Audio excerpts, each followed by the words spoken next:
ஆண்டவரும் இரட்சகருமாகிய இயேசு கிறிஸ்துவின் நாமத்தினாலே உங்களுக்கு அன்பின் வாழ்த்துக்கள். இந்த நிகழ்ச்சியின் மூலமாய் உங்களை சந்திப்பதில் மிக்க மகிழ்ச்சி அடைகிறேன். இந்த நாளிலும் நம்ம ஒரு காரியத்தை குறித்து தியானிக்க இருக்கிறோம். ஆண்டவர் நம்மை எல்லா சூழ்நிலையிலும் தப்புவிக்கிறவரா இருக்கிறார். ஆண்டவர் நம்மை தப்புவிக்கிறவர். உங்களையும் என்னையும் இயேசு கிறிஸ்து தப்புவிப்பார். எப்படி தப்புவிப்பார், எந்த சூழ்நிலை தப்புவிப்பார் அப்படிங்கிற காரியத்தை நம்ம இந்த நாளில் நம்ம பார்க்க போகிறோம். கர்த்தர் உங்களை ஆசீர்வதிப்பார். ஒரு வசனத்தை தியானிக்கலாம், எடுத்துக்கொள்ளலாம். தானியேல் 6ஆம் அதிகாரம் 16வது வசனம். தானியேல் 6:16 எடுத்து வாசிக்கலாம். அப்பொழுது ராஜா கட்டளையிட அவர்கள் தானியேலை கொண்டு வந்து அவனை சிங்கங்களின் கெபியிலே போட்டார்கள். ராஜா தானியேலை நோக்கி, நீ இடைவிடாமல் ஆராதிக்கிற உன் தேவன் உன்னை தப்புவிப்பார் என்றார். உன்னை தப்புவிப்பார் என்றார். இங்க பாருங்க, தானியேல் என்கிற ஒரு மனுஷன், நம்ம எல்லாரும் தெரிந்த ஒரு நபர் தான். தானியேல் 3 நேரமும் தேவனை நோக்கி ஜெபிக்கக்கூடிய மனுஷன், 3 நேரமும் இடைவிடாமல் தேவனை ஆராதிக்கக்கூடிய மனுஷன். இந்த சூழ்நிலை பார்க்கிறோம். தரியுன்னு ராஜாங்கிற ஒரு ராஜா வந்ததுக்கு அப்புறம் அந்த ராஜாவுடைய அந்த ஆளுமையில ஒரு பிரதானியா இருக்கக்கூடிய தானியேல் 3 வேளை ஜெபிக்கக்கூடிய மனுஷன், ராஜாவுக்கு பிரியமான மனுஷன், நல்ல பேர் பெற்ற மனுஷன் தான். ஆனா மற்ற பிரதானிகள் எல்லாத்தையும் பார்க்கும் பொழுது தானியேல் ஒரு விசேஷித்தவனா இருக்கிறது நிமித்தம் மற்றவங்க எல்லாம் பொறாமை கொண்டு இவன் மட்டும் ஒரு விதமா இருக்கிறானே, இவனுக்கு ஒரு நல்ல ஒரு கிரேஸ் கிடைக்குதே, இவன் பேர் பெற்றவனா இருக்கிறானேங்கிற பார்க்கும் பொழுது இவனை எப்படியாவது மாற்றி விட வேண்டும் என்பதற்காக ஒரு பிளான் பண்றாங்க. இவனை எப்படி மாற்றி வர்றது அப்படின்னு பார்க்கும் பொழுது இவனை மற்ற எந்த காரியத்தை குறித்தும் இவனை நம்ம என்ன பண்ண முடியாது, மாட்டி விட முடியாது. ஒரே ஒரு காரியத்துல மட்டும்தான் நம்ம மாட்டி விட முடியும் அப்படின்னு சொல்லிட்டு ஒரு யோசனை பண்றாங்க. 3 வேளையும் ஜெபிக்கக்கூடிய மனுஷனா இருக்கிறான்ல, அதெல்லாம் ஒரு பிளான் பண்ணலான்னு சொல்லிட்டு ராஜா கிட்ட போய் என்ன சொல்றாங்க, ராஜாவே, 1 மாதத்திற்கு இருக்கிற ஜனங்கள் எல்லாரும் யாரை தொழுது கொள்ளணும், யாரை ஆராதிக்கணும்னா உண்மை தவிர வேற யாரையும் தொழுது கொள்ளக்கூடாது, எந்த தேவனையும் வணங்கக்கூடாது, 1 மாதத்திற்கு உண்மைதான் வணங்க வேண்டும் சொல்லி ஒரு பிளான் பண்ணி ஒரு சட்டத்தை ஏற்றி ராஜா கிட்ட போய் ஒரு கையெழுத்து வராங்க.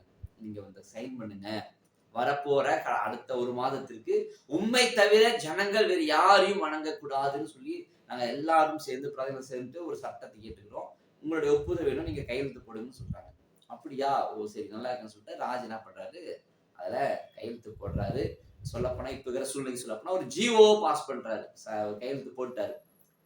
போட்டதுக்கு அப்புறம் என்ன ஆகுது, இந்த 1 மாதத்துக்கு யாரையும் ஆராதிக்க கூடாது, தேவனை மாத்திரம் தான் தொழுது கொள்ள வேண்டுங்கிற சட்டம் வந்ததுக்கு அப்புறமும் தானியேல் என்ன பண்றாரு, 3 நேரமும் எப்பொழுது போலவே அவர் தேவனை நோக்கி பார்த்து ஜெபம் செய்கிறவரா இருக்கிறார். 3 நேரமும் தொழுது கொள்கிறார், இடைவிடாமல் அவர் ஆராதிக்கிறார். இப்ப இந்த காரியத்தை கொண்டு போய் ராஜா இடத்துல வைக்கிறாங்க. ஆண்டவரே, நம்ம சட்டம் போட்டோம் தெரியுங்களா, நீங்களும் கையெழுத்து போட்டீங்க இல்ல, 1 மாதத்திற்கு உண்மை தவிர வேறு ஆராதிக்கூட சொல்லி. ஆனா நம்ம அரண்மனையில் இருக்கிற ஒரு நபர் ஒருவன் என்ன பண்றான், தானியேல் என்பவர் 3 நேரமும் உண்மை தொழுது கொள்ளாதபடி அவருடைய தேவனை தொழுது கொள்றாரு. அப்போ என்ன பண்ணலாம், அவரை அதுக்கு இந்த சட்டத்துக்கு விரோதமாய் அவர் செயல்பட்டதுனால அவரை தண்டிக்க வேண்டும், அவரை சிங்க கெபியில போட வேண்டும் என்று ஒரு சட்டத்தை இருந்தாங்க. தரியுவுக்கு ஒன்றும் புரியல. ஏன்னா தரியு ராஜாவுக்கு தானியேல் பத்தி நல்லா தெரியும், நல்ல மனுஷன், அவர் கெட்ட மனிதன் அல்ல, நல்ல நபர் தான் தெரியும். ஆனால் தானியேலை அவரால் காப்பாற்ற முடியல. அவர் ஒரு பிரதானில ஒருவர் தான், நல்ல நபர் தான், அவருக்குள்ள விசேஷித்தாவி இருக்குது, அவன் தேவனால் நடத்தப்படுற நபர் தான் சொல்லி தரியு ராஜாவுக்கு நல்லாவே தெரியும். ஆனா இவங்க கொண்டு வந்துக்கிறாங்க, 3 நேரமும் உண்மை ஆராதிக்காதபடி அவன் தேவனை தொழுதுகிறாங்க. இந்த விஷயம் தரியு ராஜாவுக்கு நல்லாவே தெரியும். ஆனா சட்டம் இயற்றப்பட்டாச்சு, நானே அதுக்கு கையெழுத்து போட்டுட்டேன், நான் போட்ட கையெழுத்தின் நிமித்தம் தான் இப்ப தானியேல்ல அவருக்கு தண்டனைக்கு போகணுங்கிற சொல்லி இவனா வந்திருக்காங்க. என்ன பண்றது அவருக்கு தெரியல, சூழ்நிலையை மாத்தல. யோசிச்சு பாருங்க, அப்படியாப்பா, நான் போட்ட கையெழுத்தின் நிமித்தம் தானே தானியேல் தண்டிக்கணும் என்கிட்ட சொல்றீங்க, முறையிடுறீங்க, அந்த மனிதனை பத்தி எனக்கு நல்லா தெரியும், அவனை தண்டிக்க வேணாம், நான் போட்ட சைனை கேன்சல் பண்ணுங்க, ஜியோவை கேன்சல் பண்ணுங்க, அவனை விட்டுக்குன்னு சொல்லி ராஜாவனால சொல்ல முடியல. தான் போட்ட சட்டத்தின் நிமித்தம் தான் தானியேல் தண்டிக்கப்பட போறான்னு தெரிஞ்ச அவருக்கு, தானியேல் நல்லவன் என்று தெரிஞ்சும் கூட அவனை விட்டுடுங்க, நான் தான் ராஜா, நான் சொல்றேன் விடுன்னு சொல்லி அவரால் சொல்ல முடியல. அப்போ இந்த சட்டத்தை ஏற்றாங்க, தானியேலை கூட்டிட்டு வராங்க, சிங்க கெபியில அவரை போட போறாங்க. இப்போ இந்த ராஜாவே சொல்றாரு தானியேலை பார்த்து, தானியேலே, நீ இடைவிடாமல் ஆராதிக்கிற உன் தேவன் உன்னை தப்புவிப்பார். நல்லா கவனிச்சு பாருங்க, சொல்றது யார் தெரியுங்களா? ஒரு ராஜா. அந்த ராஜா இந்த வார்த்தை ஏன் சொல்றாருன்னா, இப்ப சிங்கக்கேபியில போட போறாங்க. ஏன் போட போறாங்கன்னா, நீ சட்டத்தை மீறிட்ட, சட்டத்தை மீறதுனால உன்னை போட போறாங்க. யார் சட்டத்தை மீறினா? இவர் போட்ட கையெழுத்தை வச்சுதான் அந்த தண்டனை வருது. ஆனா இவரு அவர் காப்பாற்றும் நினைக்கல, காப்பாற்ற முடியல, அந்த அதை விட்டுன்னு சொல்ல முடியல. அவரு சொல்றாரு தானியேலை பத்தி, சிங்கக்கேபியில போட்டாலும் நீ ஆராதிக்கிற உன் தேவன் உன்னை தப்புவிப்பார் அப்படி சொல்லிடுறாரு. சொல்லிடுவாங்க. சிங்கக்கேபியில தானியேலை தூக்கி போடுறாங்க. அவரை சிங்கம் ஒன்றும் அவரை ஒன்னும் பண்ணல. அடுத்த நாள் வந்து பாக்குறாரு, தானியேலேன்னு அவர் வெளியே வராரு. அவர் சொன்ன வார்த்தை கவனிங்க, உன் தேவன் உன்னை தப்புவிப்பார். அப்போ நம்மளுக்கு யாரு வேணாலும் தெரியலாம், ராஜாவுக்கு பழக்கமா இருக்கலாம், ஆட்சியில் இருக்கிறவங்க, அமைச்சருங்க, சிஎம், எல்லாரும் நமக்கு தெரிஞ்சவங்களா இருக்கலாம். ஆனா யாரு நம்மை தப்புவிக்க முடியவே முடியாது. ஏன் இந்த செய்தி, ஏன் இந்த வார்த்தை உங்க இடத்துல பேசிக் கொண்டிருக்கிறேன்னா, நாமும் சில நாட்களுக்கு முன்பதாக தேர்தல் வரும் பொழுது நம்ம என்ன பண்ணணும், இந்த ஆட்சியாளர் வந்திருந்தா நம்மளுக்கு சாதகமா இருக்கும், இந்த ஆட்சி செய்யறவங்க நமக்கு வந்தானா நம்மளே பாதுகாப்பாங்க, நம்ம சபையை பாதுகாப்பாங்க, ஊழியக்காரர்களை பாதுகாப்பாங்க, ஊழியர்களை பாதுகாப்பாங்க, இவங்க வரணும்னு சொல்லி அநேக இடங்கள் இல்ல, அநேக சபைகள் இல்ல, அநேக ஜெபங்களை நடத்தினோம். அது சரியான பார்க்கும் பொழுது என்னுடைய கருத்து நிமித்தம் தேவனுடைய ஊழியக்காரர்கள், தேவனுடைய பிள்ளைகள், தேவ சித்தம், ஆண்டவரே உங்க சித்தத்தின்படி நடக்கட்டும் சொல்லிதான் நம்ம ஜெபிக்க வேண்டுமே தவிர, இவங்க வந்தாங்கன்னா நமக்கு பாதுகாப்பா இருப்பாங்க, சப்போர்ட்டா இருப்பாங்க, நன்மை செய்வாங்க, நம்மளை பாதுகாப்பாங்க, நம்மளுக்கு கோட்டையா இருப்பாங்க, நமக்கு அரணா இருப்பாங்க, நம்மளை தப்பு வைப்பான்னு சொல்லி நம்ம நினைத்து ஜெபித்திருந்தோமானால் அது தவறு. இங்க பாத்தீங்கல்ல, தானியேலுக்கு பழக்கமான தெரிந்த நல்ல ஒரு ராஜா தான் அவரு சொல்றாரு, நீ சிங்கக்கேபியில போறதுக்கு காரணம் நான் போட்ட சைனு, அந்த சைனை கேன்சல் பண்ணிட்டு அவரால் காப்பாற்ற முடியல, அவர் வாயிலிருந்து வருது, நீ இடைவிடாமல் ஆராதிக்கிற உன் தேவன் தான் நீ தப்புவிப்பான்னு சொல்றாரு. அது போல அவர் தப்பு வச்சது அந்த ராஜா கிடையாது, ஆண்டவர் மாத்திரம் தான். அவர் சொல்றாரு, உன்னை தப்புவிப்பார், நீ ஆராதிக்கிற ஒரு ஆண்டவர், உங்களையும் என்னையும் தப்பு வைக்கிறது ஒரே ஒரு ஆண்டவர் மாத்திரம் தான். எந்த ஆட்சியாளரும் நம்மளை தப்பு வைக்க முடியாது, எந்த அரசாங்கம் நமக்கு சாதகமா வந்தாலும் நம்மை தப்பு வைக்க முடியவே முடியாது. இதுதான் சத்தியம். பைபிளை ஏந்தி கொண்டு ஊழி செய்யற ஊழியக்காரர்களாகிய நாம் எந்த ஒரு கட்சிக்காரர்களுக்கும் சாதகமாக இவங்க ஜெபிச்சா, இவங்க வந்தா, இவங்க நம்மளை பாதுகாப்பாங்க, தப்பு வைப்பாங்கன்னு கிடையவே கிடையாது. நம்மை தப்பு வைக்கிற ஒரே ஒரு ஆண்டவராக இயேசு கிறிஸ்து மட்டும்தான். நம்ம போய் இவங்களுக்கு ஓட்டு போடுன்னு சொல்லக்கூடாது. இவங்களுக்கு நம்ம சபையில ஏறி நின்று பலிபீடத்துல நின்று கொண்டு நம்ம நல்லா இருக்கணும்னா, நம்ம சபை நல்லா இருக்கணும்னா, நம்ம பாதுகாக்கப்படணும்னா, நம்மளுக்கு நம்ம ஓட்டு போட வேண்டிய ஆளு இந்த நபர் தான், இவர் பேரு தான், இந்த சின்னம் தான், இவருக்கு ஓட்டு போடுங்க, இவர் நம்மளை தப்பு வைப்பாருன்னு சொன்னா அந்த இடத்துல கர்த்தருடைய கோபம் இறங்கி வரும். என்னங்க சொல்றீங்க, என்ன எல்லாமே உனக்கு வேற தேவன் இல்ல, கர்த்தர் வைக்க வேண்டிய இடத்துல கர்த்தர் தப்பு வைப்பார், கர்த்தர் பாதுகாப்பா சொல்ல வேண்டிய இடத்துல கர்த்தரை தள்ளி வச்சுட்டு ஒரு நபரை கொண்டாந்து வச்சுட்டு இவர் வந்தாதான் பாதுகாப்பு, இவர் தப்பு வைப்பாரு, இவர் நடத்துவாரு, இவர் தான் நம்மளுக்கு சாதகமா இருப்பாருன்னு சொன்னா கர்த்தருடைய கோபம் நம்ம மேல வந்துடும். கர்த்தர் அந்த விஷயத்தை பிரியப்படல. ராஜா சொல்றாரு, நீ ஆராதிக்கிற தேவன் உன்னை தப்பு வைப்பாரு, அந்த தேவன் தான் தப்பிச்சாரு தவிர்த்து ராஜா தப்பு வைக்கல. நீங்கள் நானும் நினைச்சு கொண்டிருக்கிற ஆட்சியாளர் வந்தாலுமே அவங்க நம்மளை தப்பு வைக்க முடியவே முடியாது. கர்த்தர் சூழ்நிலையை மாத்திருவார். கடைசியில அவங்க சொல்லுவாங்க, விடுங்க, நீங்க ஆராதிக்கிறவங்க ஏசப்பா உங்களை காப்பாத்துன்னு சொல்லிட்டு போயிருவாங்க. நம்ம கதி அம்போகத்தியா தான் போகும். நம்மளோட எண்ணம் எதுவா இருக்கணும், யார் ஆட்சிக்கு வந்தாலும், யார் ஆட்சி செய்தாலும், யார் வந்தாலும் நம்மளை பாதுகாக்கிறவர் கர்த்தர் மாத்திரம் தாங்க. இயேசு மாத்திரம் தான். எந்த கட்சிக்காரன் வந்து நிக்க மாட்டாங்க, எந்த சிஎம் நிக்க மாட்டாங்க, எந்த அமைச்சரும் நிக்க மாட்டாங்க. அவங்களுக்கே தெரியும் நம்ம ஆராதிக்கிற தேவன் தான் நம்மை தப்புவிப்பார். எனக்கு பிரியமானவர்களே, ஊழியக்காரர்கள், ஆண்டவராக இயேசு கிறிஸ்துவை ஏற்றுக்கொண்டவர்கள், சபைக்கு போறவர்கள், பைபிளை சுமக்கிறவர்கள், தேவனை தொழுது கொள்வர்கள், அவங்க வாயிலிருந்து இவங்க வந்தாதான் நம்மளை காப்பாத்துவான்னு சொல்லிட்டாவே அந்த இடத்துல நம்மை தேவனை வைக்காதபடி வேறொரு நபரை வைத்து விட்டோம் என்றுதான் அர்த்தம்.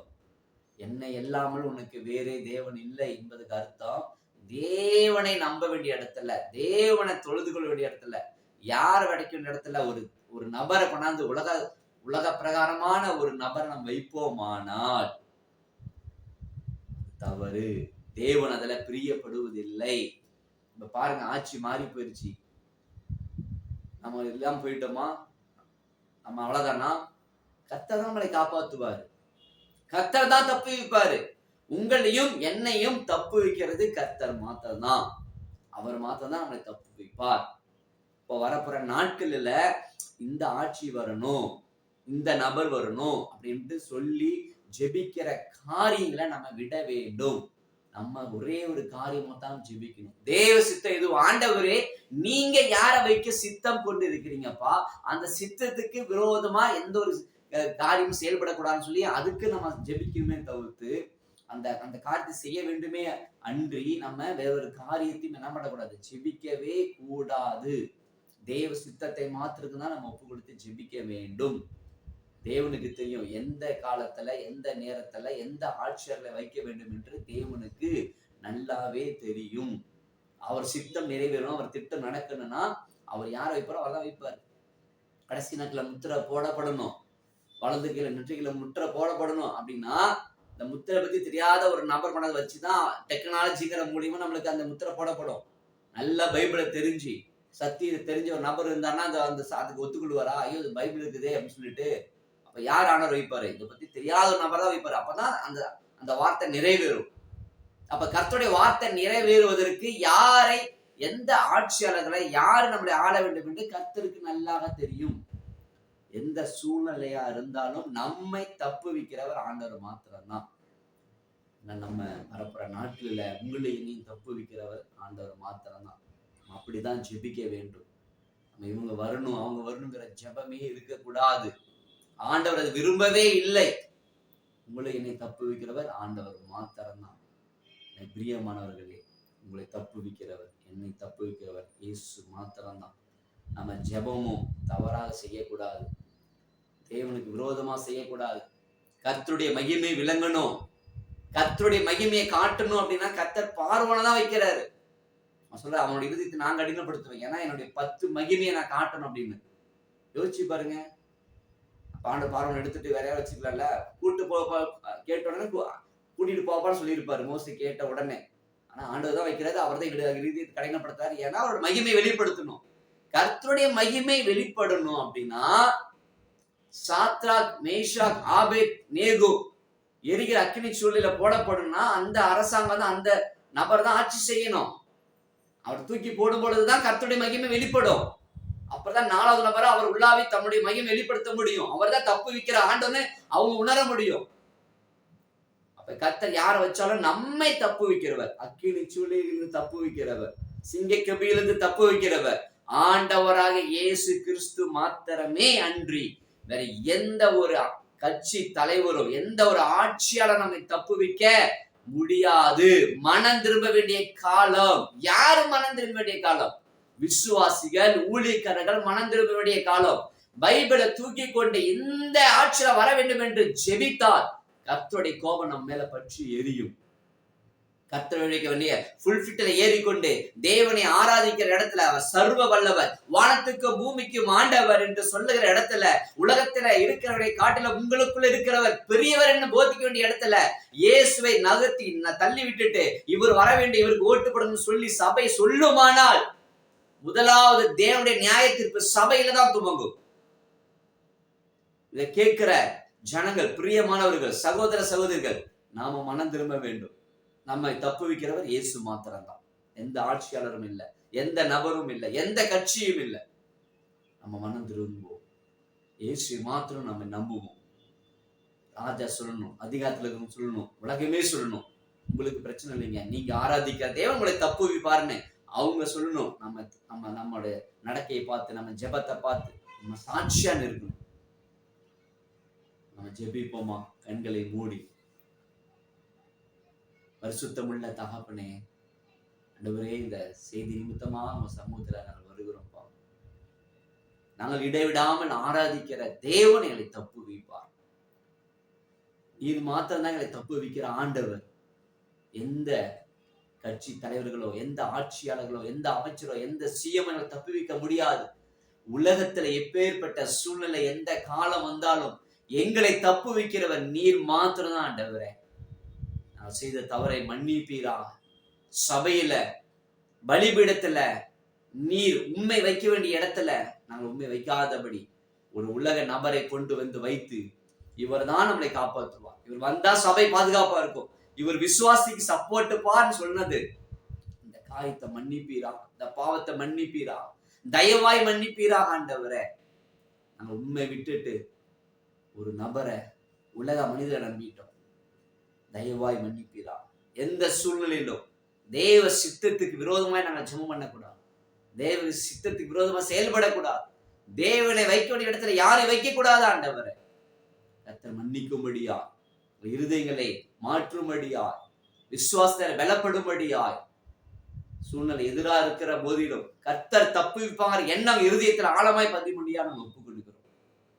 கர்த்தர் ஜெபத்தை கேட்டு எங்கள் எண்ணங்கள் எல்லாம் மாற்ற போறதுக்காக நன்றி. கர்த்தர் எல்லா சூழ்நிலையும் தப்புவிக்க போறதுக்காக நன்றி செலுத்துகிறோம். ஜெபத்தை கேளுங்க சொன்ன இயேசுவின் மூலம் ஜெபிக்கிறோம் பிதா, ஆமென். கர்த்தர் தப்புவிக்கிற ஆண்டவர். எந்த சூழ்நிலையிலும் உங்களை அவர் தப்புவிப்பார். அவர் விடாம பிடித்துக் கொள்ளும். ஆண்டவர் ஆசீர்வதிப்பாராக. ஆமென்.